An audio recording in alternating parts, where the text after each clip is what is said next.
welcome back to the Toffee Blues, your source for all things Everton. I am Connor Williams, and we're back with the starting 11 show. There's 11 players to get through. I don't think it massively changes from the last couple of lineups we put out. Without further ado, let's get into it because, like I say, every time I do this, there are 11 players to get through. So starting in goal, Jordan Pickford. First name on the team sheet probably, followed by another man that we'll get onto later on. But first man on the team sheet, plays unless he's injured. I'm pretty sure he'll play every game this season. Fantastic goalkeeper.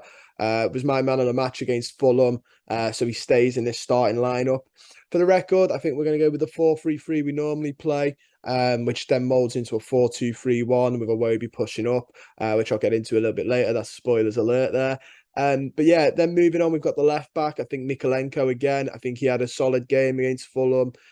He has solid games throughout. I think it was me and Paul said this on the channel. He has solid 6.97s out of 10. Every game pretty much within a range of, I reckon, 6.9 to 7.5. He has within that range. And me and Paul were saying he's not one that catches the headlines. He's not Leighton Baines or Luca Dean, where he's fancy going forward, but he's a solid defensive player, and he does try to get forward. I don't think like I said, I don't think he has the attacking prowess of the two just mentioned, but he can get forward. He's just a really solid player. One I quite like. I really like Mykolenko, so he's left back. With the two centre backs, I don't think we change them. Again, these two, unless there's an injury that happens, I don't think we change these for the majority of the season, unless it's an injury or rotation. It's James Tarkowski, who's having a great start to his Everton career. Solid leader, wins a lot of headers, kept Mitrovic very quiet against Fulham, which is a tough job because Mitrovic is on form. And he's a very powerful, physical striker of a throwback era. So Tarkowski did really well to handle him. And then obviously alongside him, I'd go Connor Cody, natural born leader as well. Just really shining in his role at Everton. The more he plays, the more confident and calm he is, the more I think we're probably going to end up paying for him in the loan obligation, which I'm pretty sure is a very small fee, so an absolute bargain. At right back, very interesting that Nathan Patterson came on, got about a half hour of football against Fulham. Was great to see. Really good young player. The injury was so unfortunate because I think he was just hitting his stride. There were stats coming out about his tackles won in the media, which is when you know they're doing well, when the media start picking up on how well Everton players are doing. They did it with Iwobi the other day, and now they did it with Patterson before his injury. I do believe he still plays Seamus Coleman. Let's just slowly weaned in Nathan Patterson from a serious injury. We don't want to do what we did with Calvert-Lewin last year, rushing back, gets injured again, and then we're struggling. So I'd say keep Seamus Coleman on in the starting lineup, but then bring Nathan Patterson on when needed, give him a little bit more game time, just manage that game time properly. With the midfield, as much as we have been seeing cameo appearances from James Garner, I do think that we're going to have Idrissa Gana-Gueye and Onana in the midfield.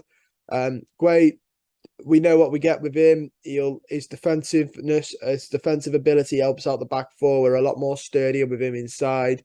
Onana, again, know what we get with him. He can do defensive work. He can also push forward a little bit. He's got those long legs. He's a great tackler. Really do like the look of Onana. I think with the right coaching, with the right molding, he's going to be some player. I think Paul said he wouldn't be surprised if Onana grows with us for a bit, and then he wouldn't be surprised if another top club came knocking. And coincidentally, me and my dad have spoken about this as well. We think his ceiling is incredibly high for that young man. But yeah, him and Idrissa Gueye, there's a nice partnership growing there. So don't rock the boat. Keep those two. This is where it gets interesting with the attackers. I don't think he changes it at all from Fulham, but I would change one, and I'll tell you which one that is in a minute. Obviously, midfield, again, the third man in there, Alex Iwobi. He is probably, after Jordan Pickford, the second name that is pretty much undroppable this season. Didn't have a great game by his account against Fulham, Didn't have an awful game, but we're used to Iwobi getting an assist or a goal or something, which just is mental. What a career turnaround this young man is having. Well, young man, I think he's 25 now, isn't he? 26, possibly. But he's just having such a great turnaround to his Everton career, and it's absolutely brilliant to see. He looks like a player who enjoys his football at the minute. He is undroppable for me. And then we have Gordon and we have Gray, and I believe one of these at least is droppable. I don't think Lampard drops either of them. I think we see Gray and Gordon again. I would argue maybe dropping one of them to bring in Dwight McNeil and give Dwight McNeil a chance from the start. With Calvert-Lewin playing, I'd like to see that from the start on the left.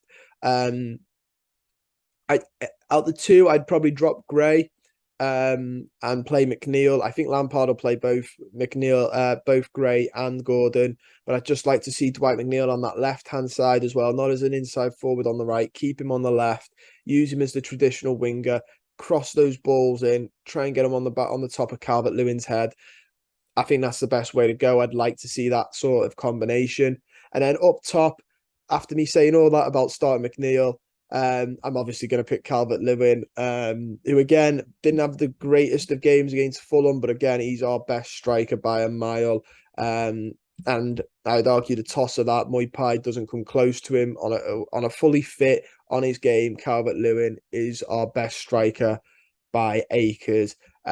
He's also our focal point. So much of our build-up play depends on him. He's holding up of the ball. I think he's more clinical.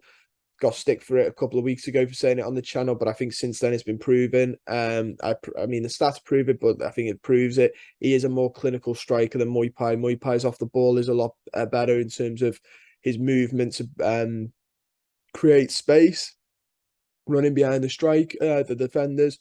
But Calvert-Lewin, you knock the ball up to him, pass and move. He's such a focal point. And when we do struggle, we do sometimes still hit the reset of just lump it up. And you can't lump it up unless you've got Calvert-Lewin to control it. So yeah, I'd go with Calvert-Lewin. So to recap all of that for you, my starting 11 is a 4-3-3. It's Jordan Pickford in goal, Mykolenko, Tarkowski, Cody Coleman, Onana, Guay, Iwobi, Gordon, Gray and Calvert-Lewin. I don't think he changes it. I personally would bring in Dwight McNeil for Gray, but I think he'll stick with how it was against Fulham, which obviously we drew, but Fulham are a good side. It seems to be clicking for Marco Silva there. And it's not Fulham that are down at the bottom. It's not like losing to Nottingham Forest or the draw, which is more disappointing, or draw against Forest. Fulham are on a bit of a hype at the minute, so and it was away from home, and our record away from home still could do with a little bit of a shining, couldn't it? But yeah, that's my starting 11, guys. Let me know your thoughts down below, your starting 11, who you'd start.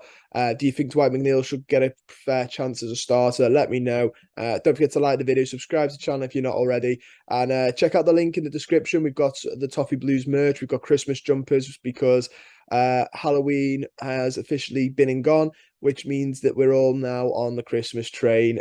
So go check that out down below. See you guys very soon.